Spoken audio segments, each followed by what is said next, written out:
2026ನೇ ವರ್ಷವು ಸಿಂಹ ರಾಶಿಯವರಿಗೆ ಸ್ವಲ್ಪ ಏರಿಳಿತಗಳಿಂದ ಕೂಡಿರುತ್ತದೆ.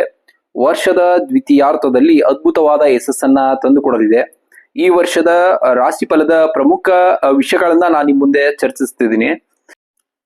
ಈಗ ಏನಪ್ಪಾ ಅಂದ್ರೆ ವೃತ್ತಿ ಮತ್ತು ಉದ್ಯೋಗದ ಬಗ್ಗೆ ಅಂದ್ರೆ ಕರಿಯರ್ ಮತ್ತೆ ಬಿಸ್ನೆಸ್ ಇದು ವರ್ಷದ ಆರಂಭದಲ್ಲಿ ಏಪ್ರಿಲ್ ವರೆಗೆ ಶನಿಯ ಪ್ರಭಾವದಿಂದ ಕೆಲಸದಲ್ಲಿ ಸ್ವಲ್ಪ ಒತ್ತಡ ಇರ್ಬೋದು ನಿಮಗೆ, ಅಥವಾ ವಿಳಂಬವನ್ನ ನೀವು ಕಂಡುಕೊಳ್ಬಹುದು. ನಿಮಗೆ ಶ್ರಮಕ್ಕೆ ತಕ್ಕಂತಹ ಪ್ರತಿಫಲ ತಡವಾಗಿ ಸಿಗಬಹುದು ಈ ಒಂದು ರಾಶಿಯವರಿಗೆ. ಅದ ನಂತರ ಜೂನ್ ನಂತರ ಗುರುಗ್ರಹದ ಬದಲಾವಣೆಯಿಂದಾಗಿ ಉದ್ಯೋಗದಲ್ಲಿ ಬಡ್ತಿ ಅಂದ್ರೆ ಪ್ರಮೋಷನ್ ಸಿಗ್ಬಹುದು. ಮತ್ತೆ ವರ್ಗಾವಣೆಯೂ ಕೂಡ ನಿಮಗೆ ಯೋಗವಿದೆ. ನಿರುದ್ಯೋಗಿಗಳಾಗಿದ್ದರೆ ಉತ್ತಮ ಉದ್ಯೋಗಾವಕಾಶಗಳು ನಿಮಗೆ ದೊರಲಿವೆ. ಇನ್ನ ನಿಮ್ಮ ವ್ಯಾಪಾರ ವಹಿವಾಟಿನ ಬಗ್ಗೆ ಯೋಚಿಸೋದಾದ್ರೆ ಹೊಸ ಹೂಡಿಕೆ ಮಾಡಲು ಜೂನ್ ನಂತರದ ಸಮಯ ಅತ್ಯಂತ ಸೂಕ್ತವಾದಂತಹ ಸಮಯ ನಿಮಗೆ. ಜೂನ್ ನಂತರ ನಿಮಗೆ ತುಂಬಾ ಅನುಕೂಲವಾದಂತಹ ವ್ಯಾಪಾರ ಆಗುತ್ತೆ.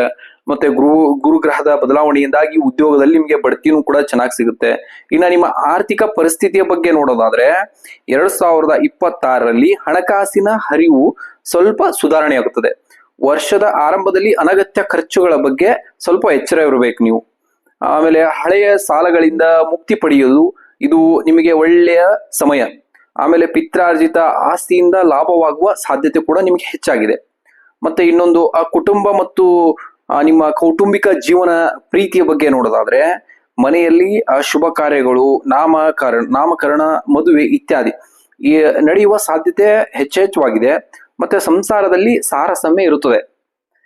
ಪ್ರೀತಿ ಪ್ರೇಮಿಗಳಿಗೆ ಈ ವರ್ಷ ವಿವಾಹ ಯೋಗವಿದೆ ನೋಡಿ. ಯಾರಾದ್ರೂ ಯೋಗ ಮಾಡ್ತಾ ಇದ್ರೆ ನಿಮಗೆ ಒಂದು ಒಳ್ಳೆಯ ಈ ವರ್ಷ ವಿವಾಹವಾಗುವಂತ ಯೋಗವಿದೆ. ಆಮೇಲೆ ಇನ್ನೊಂದು ಅವಿವಾಹಿತರಿಗೆ ಅಂದ್ರೆ ಮದುವೆ ಆಗದೆ ಇರೋರಿಗೆ ಕಂಕಣ ಬಲ ಕೂಡ ಕೂಡಿ ಬರಲಿದೆ ವೃಷಭ ರಾಶಿಯವರಿಗೆ 2026ರಲ್ಲಿ. ಇನ್ನ ನಿಮ್ಮ ಆರೋಗ್ಯದ ಬಗ್ಗೆ ಸ್ವಲ್ಪ ನೋಡೋದಾದ್ರೆ ಆರೋಗ್ಯದ ದೃಷ್ಟಿಯಿಂದ 2026ರಲ್ಲಿ ನಿಮಗೆ ಮಿಶ್ರ ಫಲ ನೀಡಲಿದೆ. ಅಂದ್ರೆ ಆರೋಗ್ಯದಲ್ಲಿ ಇರುತ್ತೀರಾ, ಮತ್ತೆ ಸ್ವಲ್ಪ ಅನಾರೋಗ್ಯಗಳು ಬರಬಹುದು ನಿಮ್ಮ ಜೀವನದಲ್ಲಿ. ಇನ್ನು ಹೊಟ್ಟೆಗೆ ಸಂಬಂಧಿಸಿದ ಸಮಸ್ಯೆಗಳು ಅಥವಾ ಕಣ್ಣಿಗೆ ಸ್ವಲ್ಪ ಸಮಸ್ಯೆ ಆಗುವಂತ ತೊಂದರೆಗಳನ್ನ ಕಾಣಿಸ್ಕೊಳ್ಬಹುದು. ಆಹಾರ ಪದ್ಧತಿಯಲ್ಲಿ ಶಿಸ್ತಿರ್ಬೇಕು, ಒಳ್ಳೆ ಆಹಾರ ಊಟ ಮಾಡ್ಬೇಕು. ಆಮೇಲೆ ಸ್ವಲ್ಪ ಮಾನಸಿಕ ಒತ್ತಡ ಕಡಿಮೆ ಮಾಡಿಕೊಳ್ಳಲು ಯೋಗ ಮತ್ತು ಧ್ಯಾನವನ್ನ ನಿಮ್ಮ ಜೀವನದಲ್ಲಿ ರೂಢಿಸ್ಕೊಳ್ಬೇಕಾಗುತ್ತೆ ಈ ಒಂದು 2026ನೇ ವರ್ಷದಲ್ಲಿ. ಇನ್ನ ವಿದ್ಯಾರ್ಥಿಗಳ ಗಮನಕ್ಕೆ ಬಂದ್ರೆ ವಿದ್ಯಾರ್ಥಿಗಳಿಗೆ ಜೂನ್ ನಂತರ ಕಾಲಘಟ್ಟ ಅತ್ಯಂತ ಫಲಪ್ರದವಾಗಿದೆ. ಉನ್ನತ ಶಿಕ್ಷಣಕ್ಕಾಗಿ ವಿದೇಶಕ್ಕೆ ಹೋಗಲು ಬಯಸುವವರಿಗೆ ಶುಭ ವಾರ್ತೆಯನ್ನ ಸಿಗಲಿದೆ. ನೀವೇನಾದ್ರೂ ವಿದೇಶಕ್ಕೆ ಹೋಗ್ಬೇಕಪ್ಪ ಅಂದ್ರೆ ನಿಮಗೆ ಒಂದು ಒಳ್ಳೆಯ ಶುಭ ವಾರ್ತೆಯನ್ನ ನೋಡ್ಬೋದು ನೀವು. ಆಮೇಲೆ ಸ್ಪರ್ಧಾತ್ಮಕ ಪರೀಕ್ಷೆಗಳಲ್ಲಿ ಯಶಸ್ಸು ಕೂಡ ನಿಮ್ಮದಾಗ್ತದೆ. ಯಾಕಂದ್ರೆ ನೀವು ಯಾವ್ದಾದ್ರು ಎಕ್ಸಾಮ್ ಬರೆಯೋದು, ಗೌರ್ಮೆಂಟ್ ಬಗ್ಗೆ ಎಕ್ಸಾಮ್ ಬರೆಯೋದಿರ್ಬೋದು, ಇನ್ನೊಂದು ಯಾವುದೇ ಒಂದು ಶುಭವಾದಂತಹ ಕಾರ್ಯಗಳಿರ್ಬೋದು, ಒಟ್ಟು ನಿಮಗೆ ಶುಭ ವಾರ್ತೆ ಸಿಗಲಿದೆ ನಿಮ್ಮ ವಿದ್ಯಾರ್ಥಿಗಳಿಗೆ. ಇನ್ನ ಗ್ರಹಗತಿಗಳ ಪ್ರಭಾವ ಬಗ್ಗೆ ನೋಡ್ಬೇಕಾದ್ರೆ ಶನಿಯು ನಿಮ್ಮ ರಾಶಿಯಿಂದ 7ನೇ ಮತ್ತು 8ನೇ ಮನೆಯಲ್ಲಿ ಸಂಚಿಸಿರುವುದರಿಂದ ಪಾಲುದಾರಿಕೆಗೆ ವ್ಯವಹಾರದಲ್ಲಿ ಜಾಗರೂಕರಾಗಿರ್ಬೇಕು. ನೀವು ವ್ಯವಹಾರ ಮಾಡ್ಬೇಕಾದ್ರೆ ಸ್ವಲ್ಪ ನಿಮ್ಮ ಪಾಲುದಾರಿಕೆಯಲ್ಲಿ ನೀವು ಜಾಗರೂಕರವಾಗಿ ಕೆಲಸ ಮಾಡ್ಬೇಕಾಗುತ್ತೆ. ಯಾರನ್ನು ನಂಬೇಡಿ. ಇನ್ನ ನಿಮಗೆ ಗುರು ಜೂನ್ 2026ರಲ್ಲಿ ಗುರುವು ಕರ್ಕಾಟಕ ರಾಶಿಗೆ ಪ್ರವೇಶಿಸುವುದರಿಂದ ನಿಮ್ಮ ಭಾಗ್ಯೋದಯವಾಗಲಿದೆ. ನಿಮಗೆ ಭಾಗ್ಯೋದಯವಾಗಲಿದೆ. ಯಾಕಂದ್ರೆ 2026ರಲ್ಲಿ ಗುರುವು ಕರ್ಕಾಟಕ ರಾಶಿಯನ್ನ ಪ್ರವೇಶಿಸ್ತಾನೆ.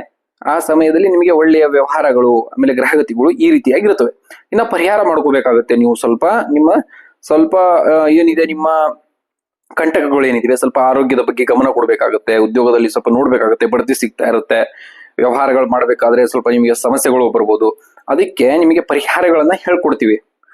ಪ್ರತಿ ಭಾನುವಾರ ಸೂರ್ಯ ನಮಸ್ಕಾರ ಮಾಡಬೇಕು ಮತ್ತು ಸೂರ್ಯನಿಗೆ ಅಗ್ರ್ಯ ಅರ್ಪಿಸಬೇಕು. ಸೊ ನೀವು ಸೂರ್ಯ ನಮಸ್ಕಾರವನ್ನ ಪ್ರತಿ ಭಾನುವಾರ ಪ್ರತಿದಿನವೂ ಮಾಡೋದ್ರಿಂದ ನಿಮಗೆ ಒಳ್ಳೇದಾಗುತ್ತೆ. ಮತ್ತೆ ಆದಿತ್ಯ ಹೃದಯ ಸ್ತೋತ್ರವನ್ನ ನೀವು ಪಠಿಸಬೇಕು. ನಿಮಗೆ ಹೆಚ್ಚಿನ ಆತ್ಮವಿಶ್ವಾಸ ನೀಡುತ್ತದೆ. ಇದನ್ನ ಆದಿತ್ಯ ಹೃದಯ ಸ್ತೋತ್ರವನ್ನ ನೀವು ಪಠಿಸುವುದರಿಂದ ನಿಮಗೆ ಹೆಚ್ಚಿನ ಆತ್ಮವಿಶ್ವಾಸ ನೀಡುತ್ತದೆ. ಇನ್ನ ಬಡವರಿಗೆ ಅಥವಾ ಅಗತ್ಯವಿರುವವರಿಗೆ ಗೋಧಿ ಅಥವಾ ಕೆಂಪು ಬಟ್ಟೆಯ ದಾನಗಳನ್ನ ಮಾಡಬೇಕಾಗುತ್ತೆ. ನಿಮ್ಮ ಏನಪ್ಪಾ ಅಂದ್ರೆ ಗೋಧಿ ದಾನ ಮಾಡ್ಬೋದು, ಅಥವಾ ಕೆಂಪು ಬಟ್ಟೆಯನ್ನ ನೀವು ದಾನ ಮಾಡಬೇಕು. ಅಂದ್ರೆ ಬಡವರಿಗೆ ಬಗ್ಗರಿಗೆ ದಾನ ಮಾಡೋದ್ರಿಂದ ಕೂಡ ನಿಮಗೆ ಪರಿಹಾರಗಳು ಸಿಗುತ್ತವೆ. ಆಮೇಲೆ ಗುರುವಿನ ಧ್ಯಾನದಲ್ಲಿ ಇರ್ಬೇಕು ನೀವು ಪ್ರತಿದಿನ. ಈಗ ನಿತ್ಯ ಭವಿಷ್ಯದ ಸಿಂಹ ರಾಶಿ 2026ರ ತಿಳ್ಕೊಂಡ್ರಿ. ಉದ್ಯೋಗದಲ್ಲಿ ಬಡ್ತಿ ಇದೆಲ್ಲ ಸ್ವಲ್ಪ ನಿಮ್ಗೆ ಹೇಳ್ಕೊಟ್ಟಿದ್ದೀನಿ. ಮುಂದಿನ ರಾಶಿ ಬೇಕಾದ್ರೆ ಮತ್ತೆ ನಮ್ಮ ಚಾನಲ್ನ ಸಬ್ಸ್ಕ್ರೈಬ್ ಮಾಡಿ, ಶೇರ್ ಮಾಡಿ, ಲೈಕ್ ಮಾಡಿ. ಧನ್ಯವಾದಗಳು. ಶುಭ ದಿನ.